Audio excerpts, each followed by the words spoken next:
오늘 말씀은 사도 바울이 이 세 번의 전도 여행을 마치고 이제 예루살렘을 거쳐서 로마까지 갈 계획을 갖고 1차로 에베소 교회, 에베소는 아시아 행정구역상 아시아의 중심 도시였고 바울이 언제나 복음을 전하고 싶었던 그런 이 도시였고, 그곳에 에베소 교회를 바울이 3년 동안 두란노 소원에서 말씀을 가르치고 세운 그런 거룩한 교회인데, 그 교회 장로님들을 밀레도라는 곳에서 초청을 합니다. 그리고 거기서 마지막 고별 설교를 해요.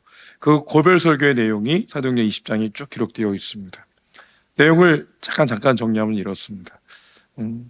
내가 에베소에서 복음을 전할 때 그 시초부터 지금까지 모든 겸손과 눈물 가운데 사역을 했고, 그리고 유대인의 음모 가운데도 그렇게 이 수고를 마다하지 않고 생명을 다해 나는 사역을 했습니다. 하나님 앞에서 부끄럽지 않고 최선을 다해 그 길을 걸어왔습니다. 이제 성령이 말씀하시기를 결받고 환난이 나를 기다린다고 계속해서 말씀하시는데, 그래도 불구하고 나는 나이가 달려갈 길과 주 예수께 받은 사명 곧 하나님의 은혜의 복음을 증언하는 일을 마치려 하면은 내 생명조차 귀한 것으로 여기지 않고 주님께 드리고자 작정합니다. 내가 에베소에서 아시아에서 복음을 전하였고, 그리고 최선을 다해 예수 그리스도의 복음을 전했기 때문에 혹시라도 복음을 듣지 못해 피를 흘린 자와 자들의 죄값을 하나님께서 내게 묻지는 않으실 것입니다. 이제 장로님들에게 부탁을 드립니다. 당신들은 교회와 그리고 여러분 자신을 위해서 스스로 구별하셔야 됩니다. 왜냐하면 이제 잠시 뒤면 내가 떠난 이후에 이리때가 교회에 등장할 겁니다. 그래서 교회는 어지러움과 여러 가지 고난 가운데 직면하게 될 겁니다. 그리고 여러분들 가운데 한두 사람은, 여러분 가운데 누군가는 어그러진 말, 그러니까 진리를 비틀어서 왜곡시킨 그런 말을 가지고 교회를 분파를 만들어내고 교회를 갈라치게 하듯이 교회를 그렇게 가르는, 교회를 어지럽게 할 사람들이 분명히 나타날 겁니다. 그래서 여러분들에게 당부합니다.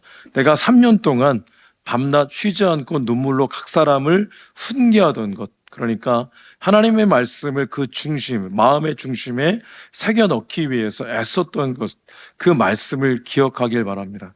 두 번째로는 주와 그 은혜의 말씀에 여러분들을 부탁하고 교회를 부탁합니다. 하나님께서 여러분들을 지키시고 여러분들을 통해서 일하실 겁니다. 여러분, 음과 금과 의복에 내가 언제라도 한번 그렇게 여러분이 구한 적이 있습니까? 나는 나와 내 동역자들이 쓸 모든 것을 내가 열심히 일해서 충당을 했습니다.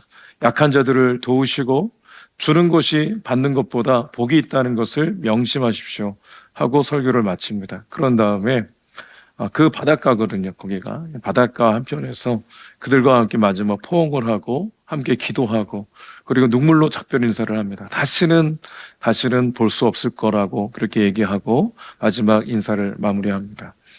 오늘 말씀을 통해서 우리가 달려갈 길이란 주제를 가지고 제가 말씀을 전할 건데, 전적으로 두 테마입니다. 첫 번째로 드리고 싶은 말씀은, 바울은 자신의 인생을 얘기할 때 달려갈 길 이렇게 얘기했습니다. 달려갈 길. 달려갈 길이라고 표현했을 때 좌우로 볼 여유도 없고 이유도 없고 절대적으로 정확하게 내가 왜 살아가야 되는지 분명했기 때문에 그렇다고 생각이 듭니다. 바울에게 있어서는 예수님이 전부이신 겁니다. 여러분은 예수님이 전부신가요? 예수님이 전부신가요? 예수님이 전부이실 때 나타나는 현상이 있습니다. 내가 전부일 때 나타나는 현상도 있고요. 사이에 꼈을 때 나타나는 현상도 있습니다. 대답은 하셨지만 저도 물어보면 네라고 대답하기가 너무 어려운 지점들이 있습니다. 우리는 너무나 연약해서 정말 그렇게 고백하고 싶지만 나의 허점과 연약함과 무너진 모습들을 내가 너무나 잘 알기 때문에 감히 그렇게 대답하기가 어려울 때가 있습니다. 사도 바울이 내가 달려갈 길, 주 예수께 받은 사명, 그러니까 그가 달려갔던 그 길의 핵심에는 주님께 받은 사명이 있었던 거죠. 그 사명의 내용은 은혜의 복음을 증언하는 일을 마치는 그 일, 그게 그의 사명이었어요. 그리고 그의 인생에 예수님 만난 이후에 그의 삶은 그것에 의해서 기동되기 시작했고 거기서 동력을 얻었고 그것을 위해서 살아갔던 겁니다. 그래서 그는 이 장로님들 앞에서 내가 달려갈 길, 죄의 사명을 다하는 그 길, 어찌 보면 그거 거짓말인데 내가 아는데 당신은 그렇게 살지 않았어 이렇게 얘기할 수도 있었겠지만 사도 바울은 부끄러움이 없었던 거죠. 그래서 이렇게 자신 있게 이야기를 했을 수 있었다고 생각이 듭니다. 사도 바울이 내가 달려갈 길, 은혜의 복음을 증언하는 그 일을 내가 사명으로 알고 이제껏 달려갑니다. 전자와 같이 내가 벌써 부은 바 되어서 그렇게 하나님 앞에 이제 어찌 보면 여생을 살 여생이 얼마 남지 않았을 것 같은데 사도 바울은 이 고백을 하면서 생명을 다해 이 길을 걸어가겠다고 선포하듯이 결단하듯이 그래서 장로님들에게 고백하는 것을 보게 됩니다. 예수님이 얼마나 즐거워하셨을까 생각해 봅니다. 우리가 바울과 똑같이 어떻게 살겠습니까? 여러분 바울과 똑같이 살 수 있습니까? 바울과 똑같이 살 수 없습니다. 그러나 방향은 같아야 됩니다. 바울이 걸어갔던 그 방향의 끝에 뭐가 있냐면 하나님 나라가 있습니다. 그 영혼이 있었고 그리고 복음이 있었습니다. 그리고 교회가 있었죠. 바울은 이것을 위해서 살아갔어요. 정말 열심히 달려갔습니다. 강도 위험, 강의 위험, 파선의 위험, 다양한 위험 가운데 그들은 바울이 걸어갔던 평생의 길을 계산하면 지구 반바퀴를 걸어간 거라고 학자들이 그렇게 계산을 한 것을 읽어본 적이 있습니다. 바울이 그 길을 왜 걸어갔을까? 그는 전도가 유망했습니다. 정치적으로, 종교적으로 또 유대인으로서 전혀 부족함이 없는 당대에 출세할 수 있는 그리고 뭔가 떵떵거리며 이 땅을 살아갈 수 있는 그런 사람이었는데 모든 걸 다 배설물로 여기고 왜 그 길을 걸어갔을까? 결국 예수님이 그의 인생에서 전부였던 거예요. 한마디로 얘기하면 예수님 빼놓고 그의 인생을 생각할 수 없었던 겁니다. 그럼 저와 여러분도 예수님 빼놓고 이 땅을 살아갈 때 예수님 빼놓고는 생각할 수 없고 상상할 수 없다면 그렇다면 예수님이 주변에 머무른 게 아니라 중심에 있어야 되고 그분이 하시는 말씀이 우리의 인생에서 가장 중요한 그런 기준이 되어야 되고 우리를 이끌어간 동력이 거기서 발생을 해야 된다. 저는 그렇게 말씀을 드립니다. 예수님이 가장 중요합니다. 우리가 찬송했잖아요. 죽임당하신 어린 양, 죽임당하신 어린 양. 우리가 손을 들고 그 찬양을 하지만 죽임당하신 어린 양이신 십자가의 그 주님이 모든 대가를 지불하신 그분이 저와 여러분의 인생에 있어서 전부가 되어야 되고 그분에 의해서 움직여야 되는데 실제로 우리의 삶이 그렇습니까? 우리가 예배하고 봉사하고 헌금하고 이 땅에서 살아가는 사업하고 직장생활하는 가정생활하는 모든 과정에 있어서 예수님과 그분의 말씀이 차지하는 기준은 그리고 비율은 어느 정도나 되는지를 우리 스스로 점검해 봐야 됩니다. 사도 바울은 양옆을 볼 이유도 없고 여유도 없고 그냥 앞을 향해서 최선을 다해 달려갑니다. 사업가도 최선을 다하지 않고 사업할 수 있습니까? 직장 생활 하시는 분이 최선을 다하지 않고 직장에서 승진할 수 있습니까? 우리는 각자의 위치에서 최선을 다합니다. 근데 그 최선을 다하는 그 끝에 하나님 나라가 있는지를 점검해 보셔야 되고 거기에 교회가 있는지 거기에 하나님 나라가 있는지 거기에 복음이 있는지를 우리는 생각해 봐야 됩니다. 사도 바울은 이 방향성을 잃지 않고 끝까지 달려갔습니다. 그럼 특별히 우리는 교회로 모였잖아요. 교회가 가야 될 길이 있는 겁니다. 교회가 가야 될 길은 어디일까? 광주하는 교회가 가야 될 길이 어디일까? 1994년에 우리 교회가 시작됐습니다. 1997년에 일대 목사님이셨던 김동석 목사님께서 청빙을 받으셨고 2022년까지 사역을 하셨습니다. 저는 2009년부터 부목사로 사역을 했다가 2023년부터 담임 목사로 사역을 하고 있습니다. 우리 교회가 갖고 있는 그런 정체성이 무엇일까? 우리 교회가 달려가야 될 방향성은 무엇일까? 자, 사명선언문이 있습니다. 한번 띄워주시면 감사하겠습니다. 우리가 사명선언문 같이 한번 읽어보겠습니다. 시작. 성령의 능력으로 예수님의 사역을 대신하여 사역하는 제자가 되어 제자를 삼는 예수 생명의 공동체. 아멘. 저게 우리 교회가 나아갈 방향성입니다. 그럼 구체적으로 저 방향성을 갖고 우리는 어떤 비전을 갖고 있을까? 예수님께서 가르치고 치유하고 전파하는 사역을 우리에게 위임해서 그 사역을 네가 잘 감당했으면 좋겠다. 우리에게 부탁을 하셨죠. 그래서 제자가 먼저 되고 제자를 삼는, 그래서 예수님이 정말 살아 숨쉬는 역사하는 그런 공동체가 되길 소망하는데, 구체적으로 우리 공동체가 갖고 있는 비전은 3대 비전은 이렇습니다. 읽어보겠습니다. 시작. 세대에서 세대로, 열방에서 열방으로, 교회에서 교회로, 우리 세대에서 차세대로 진리를 계승시키고, 열방 땅으로, 열방은 각 민족을, 모든 민족을 얘기하죠. 이곳에 있는 열방당 한복판에 있는 이 광주 땅에 세워진 우리 교회가 또 다른 열방 땅으로 진리를 확장해가는 그 비전이 우리에게 있습니다. 우리 교회로부터 또 다른 연약한 교회가 세워지는 그런 비전이 있습니다. 여러분, 이곳에 계속 계시고 싶지만 계속 계시지 못할 수도 있고, 빨리 떠나고 싶지만 오래 있을 수도 있습니다. 자, 각자의 기대와 그리고 열망을 따라 하나님 일하지 않고 주의 뜻대로 움직이잖아요. 주의 뜻대로 여기 오셨고 주의 뜻대로 때가 되면 또 가게 하실 수 있습니다. 우리가 가게 되면 어딜 갑니까? 중국 다른 지역으로 가거나 한국으로 가거나 또 다른 나라 가겠죠. 가면 교회를 섬기게 돼 있습니다. 그러면 그 교회에서 여러분은 어떤 존재로 또 사역을 해야 되냐면, 여기서 배우고 받고 듣고 본바대로 그 교회에 가서 그 교회 광주하는 길을 싹 잇고 그 교회에 참 좋은 일꾼, 기둥 같은 그런 제자가 되어야 되는 겁니다. 그래서 우리 교회 출신들이 가는 곳마다 그 교회를 건강하게 세워야 된다고 하는 비전이 교회에서 교회로 비전입니다. 그리고 우리 교회가 맨 처음에 세워졌고 광저우에서, 광동성에서 여리여리하지 않고 뭔가 힘이 있다면 그것이 우리만을 위한 힘이 아니라 교회의 숫자가 많고 재정이 확보가 되고 이런 문제를 떠나서 연약한 교회를 섬길 수 있고 그 교회를 함께 일으켜 세울 수 있는 그런 교회로서 우리 교회의 사명이 있다고 저는 그렇게 믿습니다. 그래서 세대에서 세대로, 열방에서 열방으로, 교회에서 교회로 성령의 능력으로 예수께서 우리에게 주신 사명을 마음에 품고 제자가 되어 제자를 삼는 예수 생명의 공동체로서 구체적으로 우리는 앞을 향해서 나아가야 될 줄로 믿습니다. 저런 비전이, 그런 사명 선언문이 그냥 구호로 지나지 않으려면 뭐가 선행되어야 되냐면요, 사명 선언문의 제일 핵심은 뭐냐면 제자가 되어입니다. 제자가 되어. 제자가 되지 않으면 그 다음 단계로 나아갈 수가 없습니다.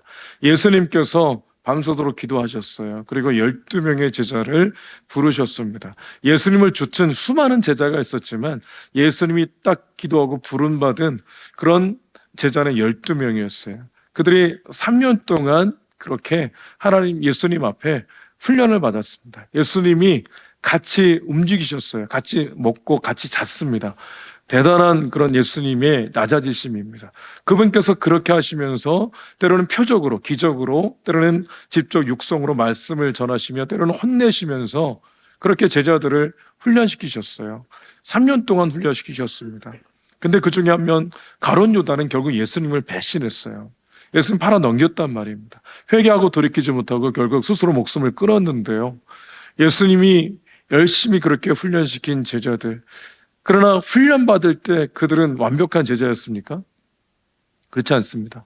저와 여러분은요, 다 영광의 찬송이 되게 하시려고 주께서 구별하여 부르신 목적 있는 인생들인 겁니다. 주님께서 그렇게 구별하셨어요. 구별하여 우리 부르신 주님이 작업을 시작하신 거죠. 12명의 제자들을 주님이 제자를 화시켜 훈련시켰는데, 생각해 보십시오. 맨 처음에 불을 받을 때부터 제자로 그렇게 성경 기록되어 있지만 그들이 제자다움은 제자였습니까? 제자다움을 간직한 제자였습니까? 그렇지 않았습니다. 훈련의 과정을 통해서도 그들은 예수님이 가르쳐 주신 것과 정반대로, 주님 예수님이 늘 십자가를 얘기하는데 그들은 정치적인 메시아만을 갖고 늘 생각을 했습니다. 그렇지 않았습니까? 정말 그랬어요. 그러다 그들이 훈련받은 그게 언제 폭발적으로 나타나기 시작했습니까? 그 능력으로 성령이 그들에게 임한 이후에 예수님이 가르쳐 주신 그것이, 훈련받은 그것이 그때서야 비로소 현장에서 나타나기 시작했습니다.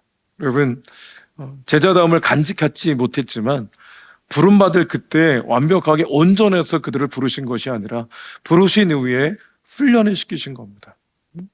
저는 우리 교회가 제자됨의 역량을 갖추는 그런 교회가 되고 그런 성도가 되어야 된다고 믿습니다. 여러분, 영광의 찬송이 되게 하시려고 저와 여러분을 부르셨어요. 그러므로 양육받고 훈련 받으셔야 됩니다. 최소한입니다. 최소한. 예수님께로부터 직접 훈련받은 제자 가운데 한 사람은 미끄러졌는데 나머지 11명의 제자도 전혀 다른 생각을 품었습니다. 근데 우리가 하나님 앞에서 양육받고 훈련받지 않고 좋은 제자, 참된 제자, 세계 비전을 향해 나아가는 그런 제자가 될 수 있겠습니까? 여기 대리석 원석이 있습니다. 대리석 원석에 가치가 있는 게 아니라 이것이 누구 손에 붙들리느냐에 따라서 가치가 달라지는 거잖아요. 그 원석에 정을 대고 그리고 뜯어내고 뭔가 밑그림을 그리고 작가가 거기서 작품 활동을 하듯 그 조각을 할 때 그 대리석의 가치가 조금씩 그 손에 붙들린 바 되어서 드러나는 것 아니겠습니까? 계속해서 뜯겨 나가야 됩니다. 10년이 지나도 20년이 지나도 대리석 원석 그대로 있으면 누군가가 손을 대지 않으면 그건 그대로 있는 겁니다. 아무리 영광의 찬송으로 우리를 부르셨어도 목적 있는 인생이어도 시간이 흘러 예배 생활을 10년, 20년을 해도 우리가 하나님 앞에 다듬어지지 않으면 계속해서 다듬어지지 않으면 우리는 그대로입니다. 변화된 것 같지만 좀 지식이 채워졌을 뿐이죠. 교회 예배 문화에 좀 익숙해질 뿐입니다. 교회 사람들을 좀 많이 아는 거예요. 교회가 어떤 일을 하는 것인지 그냥 알 뿐입니다. 참 좋은 제자가 되는 과정은 양육과 훈련을 통해서 계속해서 우리가 뜯겨 나가야 됩니다. 계속해서 포기하는 것이 있어야 진짜 제자가 되는 겁니다. 주님 손에 붙들린 바 되어야 되는 거예요. 그래서 여러분 양육 훈련을 받으셔야 됩니다. 이것이 안 되면 우리는 그저 예배를 드리는 그런 예배자 그 이상의 제자의 길을 걸어가기에 참 어렵습니다. 하나님 앞에서 저와 여러분이 다듬어져야 됩니다. 이제 오늘 오후 2시 10분에 화청에서 개강 예배를 드립니다. 이것 좀 양육을 합니다. 그리고 훈련을 합니다. 특별히 우리 교회 사가족으로 이제 등록하시고 다니시는 분들, 또 양육에 아직 들어오지 못하신 분들, 그리고 오랫동안 10년 전, 20년 전에 양육을 받으신 분들, 5년 전에 양육을 받으신 분들, 훈련 받으신 분들, 도대체 양육할 때 기억도 나지 않는 그런 분들, 양육할 때 제대로 하지 못했으나 그저 올라가고 패스하신 분들, 하나님 앞에서 저는 우리 교회가 갖고 있는 비전을 결국 감당해야 되는 것은 저와 여러분의 몫이고 바울이 달려갔던 것처럼 저 역시 그 길을 달려가고 싶고 여러분이 함께 달려가길 원합니다. 그러나 생각이 다르고 가치가 다르고 방향이 다르면 함께 한몸됨을 이룰 수가 없습니다. 같은 말, 같은 마음, 같은 뜻 품고 같은 열매를 향해 나아가긴 어렵습니다. 같은 열매를 향해서 나아가려면 같은 현장을 지켜야 되는데 생각과 마음이 같지 않으면 같은 현장도 지킬 수가 없는 거죠. 여러분, 어제는 지나갔습니다. 내일은 하나님 허락하셔야 옵니다. 우리는 오늘만 사는데 이제까지 여러분이 지나왔던 교회를 잊으셔야 됩니다. 내 본 교회는 지금 내가 다니고 섬기고 있는 이 교회가 본 교회인 거예요. 왜냐하면 주님이 허락하셔야 우리 내일을 살 수가 있는데 내일에 만약에 여러분이 광주 한인교회가 한국에 가셔서 다른 교회를 추석하신다면 그 교회 광주 한인교회 싹 잊으시고 그 교회의 성도로서 최선을 다해 가셔야 됩니다. 그러나 지금 현재 여기 계시다면 광주 한인교회 성도로 계시다면 이곳에서 꼴을 먹고 그리고 여기서 함께 성도가 호흡하고 있고 하나님 나라를 함께 도모하는 그런 위치에 계시다면 여러분 광주 하나님께 좋은 성도가 되어야 됩니다. 제자가 되는 것과 좋은 성도가 되는 것은 구별되지 않습니다. 구분되지 않아요. 같은 겁니다. 좋은 성도가 되지 못하는데 좋은 제자가 될 수 없습니다. 왜냐하면 예수님께서 교회를 왜 세우셨어요? 예수님이 비전이 있어서 교회를 세우신 것입니다. 사도행전 1장 8절에 오직 성령이 너희에게 임하시면 너희가 권능을 받고 예루살렘과 온 유대와 사마리아와 땅끝까지 이르러 내 증인이 되리라 하시니라. 이 비전을 선포하셨잖아요. 제자들에게 맡기셨잖아요. 그리고 나서 성령이 임했을 그때부터 예루살렘 교회가 세워졌어요. 그 교회를 통해서 하나님께서 복음을 확장하기 시작했습니다. 예루살렘 교회가 그 일을 하지 않으니까 뭐 하셨습니까? 스데반 집사님이 순교하게 하셨어요. 피를 흘리게 하셨습니다. 그래서 박해가 일어나게 하셨고 교회는 흩어지게 만드셨어요.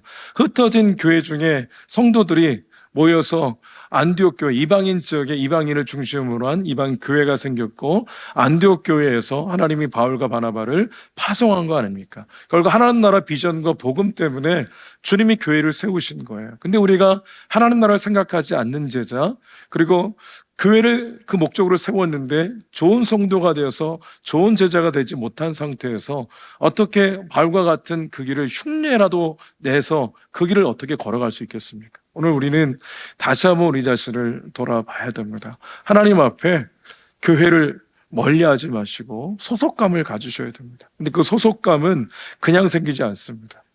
함께 땀 흘릴 때 소속감을 생기고, 함께 기도할 때 소속감이 생기고, 특별히 양육을 통해서 광도하는 교회, 특별히 하나님 나라를 지향하는 우리가 갖고 있는 영적인 DNA가 무엇인가를 배울 때 말씀을 읽고 쓰고 암송하고 함께 기도하는 이런 과정을 통해서 조금씩 제자가 되어가고, 제자다운 제자로 되어가고, 동시에 광도하는 교회 좋은 성도가 되어서 함께 같은 말, 같은 말, 같은 뜻으로 달려갈 수 있는 것입니다. 여러분, 주변에 머물러 계시지 마시고 교회 안으로 깊숙이 들어오셔야 됩니다. 이왕 신앙생활 하실 거라면 잘 하셔야 됩니다. 신앙생활 하실 때 대충 할 수도 있어요. 하나님이 내가 십자가에 죽었으니까 너 헌신해야 돼 이렇게 말씀하지 않잖아요. 내가 십자가에 너를 위해 모든 것을 버렸는데 너 집 팔고 땅 팔고 그리고 차까지 팔아서 헌금해 이렇게 말씀하지 않으시잖아요. 주님이 우리에게 기대하시는 것은 이 비전을 공유해서 예수님의 3년 동안 제자를 키운 것처럼 네가 제자가 되어서 이 하나님 나라 복음을 위해 함께 헌신했으면 좋겠다. 주님이 우리에게 지금 그렇게 말씀하시는 거거든요. 여러분, 이것을 기억하시고 정말 양육 현장으로 들어오십시오. 저도 2009년에 광주에 왔을 때 목사였지만 양육을 받았습니다. 김동석 목사님께 받았습니다. 여러 장로님 집사님과 함께 받았습니다. 새벽에 훈련을 받고, 그리고 새벽에 훈련 받으러 오시는 분들은요, 그냥 오지 않고 새벽 예배 드릴 때부터 출근 준비해가지고 오셨어요. 그래서 새벽 예배 마치자마자 훈련 받고 바로 출근하셨어요. 여러분, 하나님이 살아계신다면, 하나님이 우리의 전부가 되신다면 그 하나님께서 그분들을 왜 눈여겨보지 않겠습니까? 그분들 눈여겨볼 수밖에 없죠. 그분들의 인생을 주님께서 귀하게 여길 수밖에 없죠. 제가 하나님이라도 그럴 겁니다. 여러분, 하나님 앞에 열심으로 충성하라는 뜻이 아니고 최소한 내가 예수 믿는 자로서 내가 존재하는 이유가 어디에 있는지를 기억하시고 훈련받고 양육받아야 제자가 된다는 것을 기억하고 하나님 앞에서 그 길을 함께 걸어가자고 하는 겁니다. 80이 돼도 90이 돼도 인생은 배울 게 있다고 그러잖아요. 제가 목사라서 배울 게 없었냐? 그렇지 않습니다. 정말 많이 배웠고 많이 깨달았고 많이 도전받았습니다. 저보다 뛰어난 성도들이 얼마나 많다는 것이 여실하게 그 훈련을 나눈 과정을 통해서도 저는 깨달을 수가 있었습니다. 하나님 앞에서 양육과 훈련의 과정은 이것은 선택이기보다는 어찌 보면 필수인 겁니다. 여러분, 하나님 안에서 함께 양육과 훈련 받으심으로 이 비전 가운데 함께 동역해 할 수 있으시기를 주의 이름으로 축복합니다. 그 사도 바울이 달려갈 길이라고 자신의 인생을 얘기하면서 이 에베소 교회를 장로님들에게 부탁하며 이렇게 말씀했어요. 31절에 보게 되면 내가 밤낮 3년 동안 쉬지 않고 각 사람을 눈물로 훈계하던 것을 기억하라 그랬습니다. 그리고 주와 그 은혜의 말씀에 부탁한다 이렇게 말씀하셨어요. 이 뜻이 뭐냐면 내가 당신들을 열심히 훈련시켜 세웠으니까 당신들이 이제 교회를 책임져야 됩니다. 그렇게 장로님들에게 마치 맡기듯 사람에게 부탁하지 않았습니다. 사람에게 부탁하지 않고 내가 밤낮 쉬지 않고 눈물로 가르쳤던 그 말씀에 부탁한다. 알 듯 모를 듯 그런 말씀하셨어요. 여러분, 우리가 말씀을 붙들 수 있을 것 같지만 그렇지 않습니다. 우리가 말씀을 붙드는 게 아니고요, 말씀에 우리가 붙들리는 겁니다. 이것이 굉장히 좀 차이가 있습니다. 내가 말씀을 붙드는 건 언제나 한계가 있어요. 근데 말씀의 은혜가 있고 깨달음이 있고 그리고 그 말씀에서 내 인생을 발견할 때 내가 말씀의 사람이 돼요. 고통과 어려움 가운데 고린도후서 4장 7절이 기억나는 거예요. 사방으로 우겨쌈을 당하여도 쌓이지 않고 답답한 일을 당하여도 낙심하지 않고 거꾸로 트림을 당하여도 망하지 않는 생명을 우리에게 주셨다는 것을 믿기 때문에 상황을 바라보는 그런 눈을 돌려서 그 주님을 바라보는 거죠. 상황이 어려운 것도 사실, 그러나 주님이 살아계신 것도 사실. 그러면 우리는 무엇을 믿어야 됩니까? 상황은 바뀌어요. 그러나 주님은 바뀌지 않습니다. 그러면 상황은 사실이긴 하지만 그게 영원하지 않습니다. 영원하신 그 하나님을 믿는 믿음 가지고 가야 되는데, 그러기 위해서는 우리가 먼저 말씀의 사람이 되는 것이 중요합니다. 양육받을 때 그냥 합니까? 계속해서 어떻게 하면 좋은 성도가 될지에 대한 매뉴얼을 배우는 게 아니고 그 안에서 계속해서 말씀을 같이 배우는 겁니다. 말씀으로 예수님이 훈련시키셨던 것처럼 양육의 현장에서도 계속해서 말씀을 가지고 나누고 말씀을 가르치고 말씀을 깨닫게 하고 그걸 계속해서 하는 겁니다. 사람은 영원하지 않습니다. 저도 언젠가는 떠나게 돼 있고 여러분도 언젠가는 떠날 수 있습니다. 다 떠나게 되는데 몸만 남습니까? 말씀만 남는 겁니다. 하나님 앞에서 말씀이 위대한 겁니다. 하나님이 우리에게 주신 말씀, 그 말씀에 내가 붙들려야 되는데 말씀과 내 삶이 따로따로고 말씀과 내가 따로따로고 교회 예배당 문 밖을 나가면 일주일 동안 하나님 말씀과 상관없이 이 땅을 살아간 우리가 과연 제자됨의 정신은 있지만 제대로 살아갈 수 있느냐? 힘이 없어서 제대로 못 삽니다. 힘이 없어서.